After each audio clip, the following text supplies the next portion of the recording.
ಇದಾದ್ಮೇಲೆ ಆರದ್ಮೇಲೆ ರುಬ್ಬೋದು. ಹಾಯ್, ಎಲ್ಲರಿಗೂ ನಮಸ್ಕಾರ. ಇವತ್ತು ನಾವು ಮಾಡ್ತಾ ಇರೋದು ಮೆಂತ್ಯ ಗೊಜ್ಜು. ಅಂದರೆ ಮೆಂತ್ಯ ಕಾಳಿಂದ ಮಾಡೋವಂಥ ಗೊಜ್ಜಿದು. ತುಂಬ ಅಂದರೆ ತುಂಬ ರುಚಿಯಾಗಿರುತ್ತೆ, ಬಾಡಿಗೂ ಒಳ್ಳೆಯದು. ನೀವು ಟ್ರೈ ಮಾಡಿ ನೋಡಿ. ನಮ್ಮ ಅತ್ತೆ ಹೇಳ್ಕೊಟ್ಟಿದ್ದು, ಅವ್ರ ಅಮ್ಮ ಮಾಡ್ತಿದ್ರಂತೆ. ಅವರಮ್ಮನಿಗೆ ಅವರಮ್ಮ ಹೇಳ್ಕೊಟ್ಟಿರೋದಂತೆ. ತುಂಬ ಹಳೇ ಕಾಲದ ಶೈಲಿಯಲ್ಲಿ ಮಾಡಿರೋದಿದು. ಹೆಲ್ತ್ಗೂ ಒಳ್ಳೆಯದು, ತುಂಬ ಒಳ್ಳೆಯದು. ಒಂದು ಸತಿ ಟ್ರೈ ಮಾಡಿ, ತುಂಬ ಚೆನ್ನಾಗಿರುತ್ತೆ. ಫಸ್ಟು ಒಂದು ಪಾತ್ರೆ ತೊಗೊಳ್ಳಿ. ನಿಮ್ಗೆ ಎಷ್ಟು ಅಳತೆ ಬೇಕೋ ಅಷ್ಟು ಮಾಡ್ಕೊಳ್ಳಿ. ನಾನು ಇಲ್ಲಿ ಸ್ವಲ್ಪ ಜಾಸ್ತಿ ಮಾಡ್ಕೊತಿದ್ದೀನಿ, ಅದಕ್ಕೆ ಎಲ್ಲ ಇಂಗ್ರೀಡಿಯೆಂಟ್ಸು ಜಾಸ್ತಿ ಹಾಕೋತಾ ಇದ್ದೀನಿ.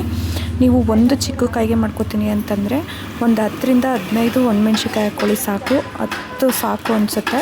ಮತ್ತು ಒಂದು ನಿಂಬೆಹಣ್ಣು ಗಾತ್ರದಷ್ಟು ಹುಣಸೆಹಣ್ಣು ಹಾಕ್ಕೊಳ್ಳಿ. ನಾನಿಲ್ಲಿ ಜಾಸ್ತಿ ಹಾಕ್ಕೊಂಡಿದ್ದೀನಿ. ನಾನು 2 ಟೇಬಲ್ ಸ್ಪೂನಷ್ಟು ಮೆಂತ್ಯ ಕಾಳು ಹಾಕ್ಕೊಂಡಿದ್ದೀನಿ. ನೀವು ಒಂದು ಅರ್ಧ ಟೇಬಲ್ ಸ್ಪೂನಷ್ಟು ಮೆಂತ್ಯ ಕಾಳು ಹಾಕ್ಕೊಳ್ಳಿ. ಹೆಲ್ತ್ಗಂತೂ ತುಂಬ ಒಳ್ಳೆಯದಿದು. ಇಲ್ಲಿ ನಾನು 2 ದೊಡ್ಡ ಸೈಜ್ದು ಕಾಯಿ ತುರಿ ತೊಗೊಂಡಿದ್ದೀನಿ, ದೊಡ್ಡ ಸೈಜ್ ಕಾಯಿದು. ನೀವು ಮೀಡಿಯಮ್ ಮಾಡ್ಕೊತೀನಿ ಅಂದರೆ ಹುಣಸೆಹಣ್ಣೆಲ್ಲ ಸ್ವಲ್ಪ ಕಡಿಮೆ ಮಾಡ್ಕೊಳ್ಳಿ. ಹೆಲ್ತ್ಗಂತೂ ತುಂಬ ಒಳ್ಳೆಯದು. ಮೆಂತ್ಯನೂ ಅಷ್ಟೇ ಕಡಿಮೆ ಹಾಕ್ಕೊಳ್ಳಿ, ಜಾಸ್ತಿ ಹಾಕೋಕೆ ಹೋಗ್ಬೇಡಿ, ಕಹಿ ಬಂದುಬಿಡುತ್ತೆ. ಮತ್ತು ಇವಾಗ ಅದನ್ನೆಲ್ಲ ಒಣಮೆಣ್ಸಿನ್ಕಾಯಿ, ಹುಣಸೆಹಣ್ಣು, ಮೆಂತ್ಯ, ಕಾಯಿ ತುರಿ, ಕಾಯಿನ ಸಣ್ಣದಾಗಿ ತುರ್ಕೋಬೇಕು. ನೀವು ಉಂಡೆ ಹಾಕ್ಕೊಂಡು ಹುರ್ಕೊಳ್ಳೋ ಥರ ಇಲ್ಲ. ಇದು ಸಣ್ಣ ತುರಿ ತುರ್ಕೊಂಡಿದ್ದು ಹಾಕ್ಕೋಬೇಕು. ತುಂಬ ಅಂದರೆ ತುಂಬ ಚೆನ್ನಾಗಿರುತ್ತೆ. ಚೆನ್ನಾಗಿ ಇದನ್ನು ಕೆಂಪಾಗೋ ಥರ ಉರಿಬೇಕು. ನೋಡಿ ಹೆಂಗೆ ಉರಿತಾ ಇದ್ದಾರೆ ಅಂತ ಅಮ್ಮ. ಮಧ್ಯೆ ನಾನು ಸ್ವಲ್ಪ ತಿರುಗಿಸ್ತಾ ಇದ್ದೆ, ಕೈ ಬಿಡ್ದಂಗೆ ಚೆನ್ನಾಗಿ ಹುರಿದು. ಇದಕ್ಕೆ ಎಣ್ಣೆ ಸ್ವಲ್ಪ ಉರಿಯುವಾಗ ಜಾಸ್ತಿ ತೊಗೊಳುತ್ತೆ, ಒಗ್ಗರಣೆಗೆ ಮಾತ್ರ ಕಡಿಮೆ ತೊಗೊಳುತ್ತೆ. ಎಣ್ಣೆ ಇವಾಗ ಒಂದು ಅರ್ಧ ಲೀಟ್ರಷ್ಟು ಹಾಕಿದ್ದೀನಿ ನಾನು. ಮತ್ತೆ ಕಡಿಮೆ ಇತ್ತು ಅಂದ್ಬಿಟ್ಟು ಮತ್ತೆ ಹಾಕ್ಸಿದ್ರು ಅಮ್ಮ. ಇವಾಗ ನೋಡಿ ಎಷ್ಟು ಕೆಂಪು ಹುರಿದಿದ್ದಾರೆ ಅಂತ ಅಂದ್ಬಿಟ್ಟು ಇದನ್ನು ಇವಾಗ ಆರಕ್ಕೆ ಬಿಟ್ಬಿಟ್ಟು, ಆರಿದ್ಮೇಲೆ ನುಣ್ಣಗೆ ರುಬ್ಕೊಂಡು ಬರ್ತೀನಿ. ನುಣ್ಣಗೆ ರುಬ್ಕೊಂಡು ಬಂದು ಆಮೇಲೆ ಒಗ್ಗರಣೆ ಮಾಡ್ಕೊಳ್ಳೋಣ. ಮತ್ತು ಒಗ್ಗರಣೆಗೆ ಒಂದು 4-5ರಿಂದ 5 ಈರುಳ್ಳಿ ತೊಗೊಂಡಿದ್ದೀನಿ. ನೀವು ಕಡಿಮೆ ಮಾಡ್ತೀರಲ್ವ, 1-2 ಈರುಳ್ಳಿ ಹಾಕ್ಕೊಳ್ಳಿ, ಸಾಕು. ಮತ್ತು ಇದನ್ನು ನೀವು ಬಡಿಸ್ಕೊಂಡು ತಿನ್ನುವಾಗ ಬೇಕಾದರೆ ಕಡಲೆಬೇಳೆ ಸಪ್ರೇಟು ಕರ್ಕೊಂಡು ಅನ್ನಕ್ಕೆ ಮಿಕ್ಸ್ ಮಾಡ್ಕೊಳ್ಳಿ. ಇದಕ್ಕೆ ಮಿಕ್ಸ್ ಮಾಡಿಡಬೇಡಿ, ಯಾಕಂದರೆ ಇದನ್ನ ತುಂಬ ದಿನ ಇಟ್ಕೊಂಡು ತಿನ್ಬೋದಲ್ವಾ. ಸೊ ಅದಕ್ಕೆ ಹಂಗೆ ಮಾಡ್ಕೊಳ್ಳಿ ಇದನ್ನು. ಈಗ ಜಸ್ಟ್ ಒಗ್ಗರಣೆಗೆ ಈರುಳ್ಳಿ ಮತ್ತು ಕರಿಬೇವು, ಸಾಸಿವೆ ಇಷ್ಟನ್ನು ಹಾಕ್ಕೊಂಡು ಚೆನ್ನಾಗಿ ಹುರ್ಕೊಳ್ಳಿ. ಒಗ್ಗರಣೆ ಹಾಕ್ಕೊಂಡು ಈರುಳ್ಳಿ ಎಲ್ಲ ಸ್ವಲ್ಪ ಬಣ್ಣ ತಿರುಗಲಿ, ಕೆಂಪು ಬಣ್ಣ, ತುಂಬ ಬ್ರೌನ್ ಏನಾಗೋದು ಬೇಡ. ಒಂದು ಸ್ವಲ್ಪ ಕಲರ್ ಚೇಂಜ್ ಆಗಲಿ ಈರುಳ್ಳಿದು. ಅದಾದಮೇಲೆ ನಾವು ರುಬ್ಬಿಟ್ಕೊಂಡಿರ್ತೀವಲ್ವ ಅದನ್ನು ಹಾಕ್ಕೊಂಡು ಜಾಸ್ತಿ ನೀರು ಹಾಕ್ಬೇಡಿ. ರುಬ್ಬಕ್ಕೆ ಎಷ್ಟು ಬೇಕಷ್ಟು ಹಾಕ್ಕೊಂಡಿರಿ. ಅದಾದಮೇಲೆ ಜಾಸ್ತಿ ನೀರು ಹಾಕ್ಬೇಡಿ. ಮಿಕ್ಸಿ ಜಾರನ್ನ ತೊಳೆದು ಹಾಕ್ಕೊಳ್ಳೋಷ್ಟೇ ನೀರು ಹಾಕಿ ಅದನ್ನು ಚೆನ್ನಾಗಿ ಮತ್ತೆ ಕಲರ್ ಚೇಂಜ್ ಆಗೋವರೆಗೂ ಚೆನ್ನಾಗಿ ಬೇಯಿಸ್ಕೊಂಡು ಈ ಗೊಜ್ಜು ರೆಡಿ ಆಗುತ್ತೆ. ತುಂಬ ಅಂದರೆ ತುಂಬ ಚೆನ್ನಾಗಿರುತ್ತೆ. ಮಾಡ್ಕೊಂಡು ತಿನ್ನಿ, ಒಂದು ಸತಿ ಟ್ರೈ ಮಾಡಿ. ಹಾಗೆ ನಮ್ಮ ಚಾನಲ್ನ ಸಬ್ಸ್ಕ್ರೈಬ್ ಮಾಡ್ಕೊಳ್ಳಿ. ಇದೇ ಥರ ಹಳೆ ಕಾಲದ ರೆಸಿಪಿಗಳನ್ನ ತೋರಿಸ್ಕೊಡ್ತೀವಿ ಆದಷ್ಟು. ಥ್ಯಾಂಕ್ ಯು ಎಲ್ಲರಿಗೂ. ವಿಡಿಯೋ ನೋಡಿ ಟ್ರೈ ಮಾಡಿ.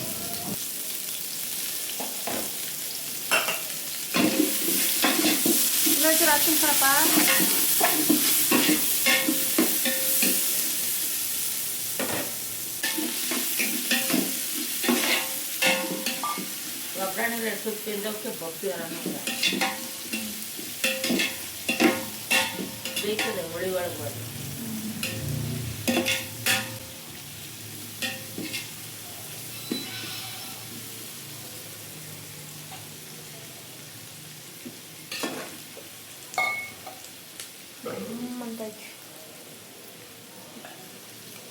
ಎಲ್ಲ ಬೇಯಬೇಕು ನೋಡುವ. ಏನು ಚೆನ್ನಾಗದ ನೋಡಿ. ನಮ್ಮವಂಥವು ನಾವು ಕತ್ಕೊಂಡು, ನಮ್ಮ ತಾವು ನೀವು ಕತ್ಕೊಂಡ್ರಿ ನೋಡಂಗೆ. ಅದಕ್ಕೆ ವಿಡಿಯೋ ಮಾಡ್ಕೊತಾರದು. ನೀವು ಎಷ್ಟು ಸತಿ ಮಾಡಿದ್ರು ಈಗ ನಾನು ಹೆಂಗೆ ಮಾಡೋನು ನನಗೆ ಗೊತ್ತಿರಲಿಲ್ಲ.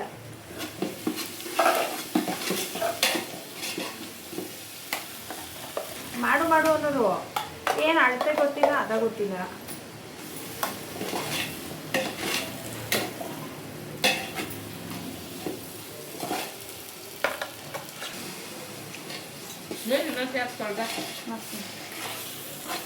ಉಪ್ಪು ಹಾಕು, ತೊಳೆದಾಕು. ಉಪ್ಪೆಲ್ಲ ಬೇಗ ಉಪ್ಪಿಟ್ಕೊಡು.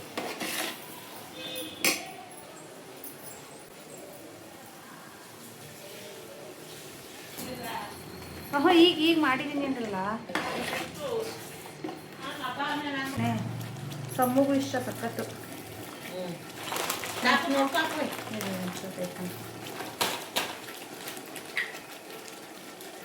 ಸಣ್ಣ ಮಾಡ್ಬಿಡ್ತೀನಿ. ಇಲ್ಲ ಉರಿಲಿ ಉರಿಲಿ ಉರಿಲಿ ಏನು ಅರ್ಥ ಮಾಡ್ಕೊಂಡೆಲ್ಲ ಕೊಳ್ಕೊಂಡು ತಿರ್ಗುವಂಗೆ ಉರಿಲಿ ಉರಿಲೇನು ಅಂಡಕ್ಕಿಲ್ಲ ಕಣ ಮಾಡೋದು. 1,000 ರೂಪಾಯಿ.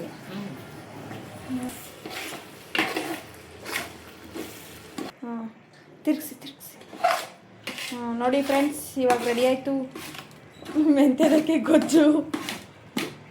ಈ ಥರ ಘಮ ಘಮ ಅನ್ನೋ ಥರ ಬೇಯಿಸ್ಕೋಬೇಕು ಕಾಯಿ ಮೆಂತ್ಯ ಎಲ್ಲನೂ.